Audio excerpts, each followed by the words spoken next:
Não há uma solução clara de curto prazo para a situação na Venezuela. Há uma estratégia potencialmente eficaz de médio prazo, digamos assim.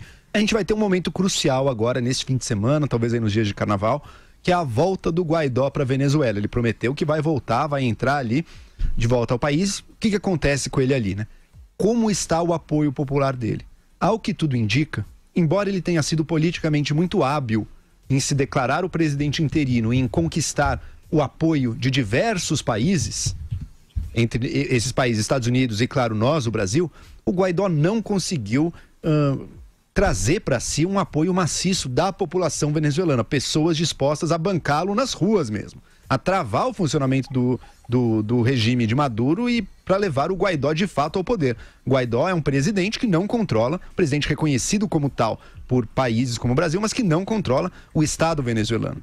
Agora, se ele não tiver o apoio popular, todo esse apoio dos outros países não vai querer dizer muita coisa, porque ele volta para a Venezuela e se o apoio dele for muito baixo ali, daí o Maduro nem precisará se preocupar em prendê-lo. Deixa ele falando, ele não consegue mobilizar uma revolução e cada dia que passa com Guaidó dentro da Venezuela sem mobilizar uma oposição efetiva ao Maduro, é uma deslegitimação das pretensões do Guaidó. Isso então é o que ele vai tentar evitar ao máximo, vai provocar o Maduro ao máximo para provocar um ato como uma prisão dele, algo que fortaleça um pouco um possível apoio dele ali dentro do país e mobilizando a população. Não parece claro que isso vai acontecer.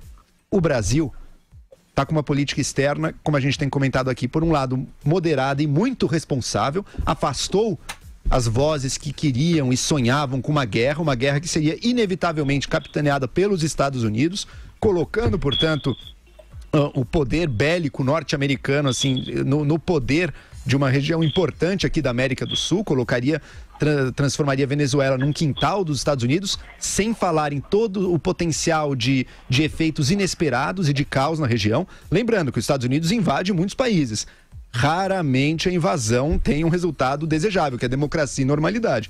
A gente vê muita guerra civil, vê muita milícia armada, vê crime organizado crescendo, isso não é o que a gente deseja, e o Brasil sente isso na pele. Os Estados Unidos não, a Venezuela está longe deles. O Brasil sentiria na pele os efeitos disso. Então o Brasil tem, por um lado, uma postura muito moderada e racional, por outro, no discurso, seja do chanceler, seja do Bolsonaro, a gente queimou muitas pontes possíveis de diálogo com Maduro também. Então o Bolsonaro agora falando da esquerda, junto com o Guaidó no comunicado dos dois, na fala dos dois, falando a esquerda que produz os pobres, tudo.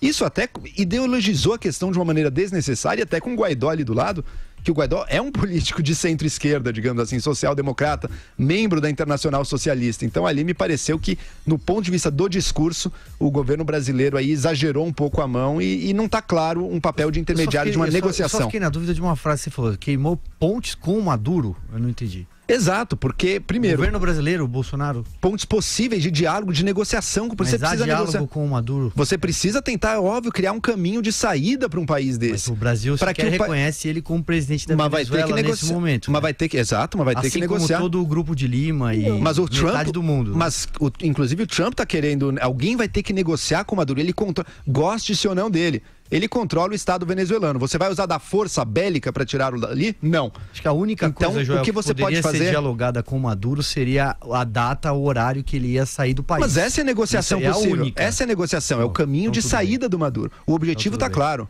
A normalidade no país depende da saída do Maduro, e na região depende da saída do Maduro. Ou essa saída se dá por meio da violência, essa ponte está fechada, esse caminho está fechado. Ou se dá por uma negociação envolvendo outros países, parece improvável agora, ou se dá por um movimento interno, que é o que a gente está apostando. E daí depende de nós mantermos as sanções ao país, endurecer as sanções e esperar que o regime sangre por conta própria. Mas daí a resolução fica um pouco mais para frente. Talvez seja o melhor que tem para fazer.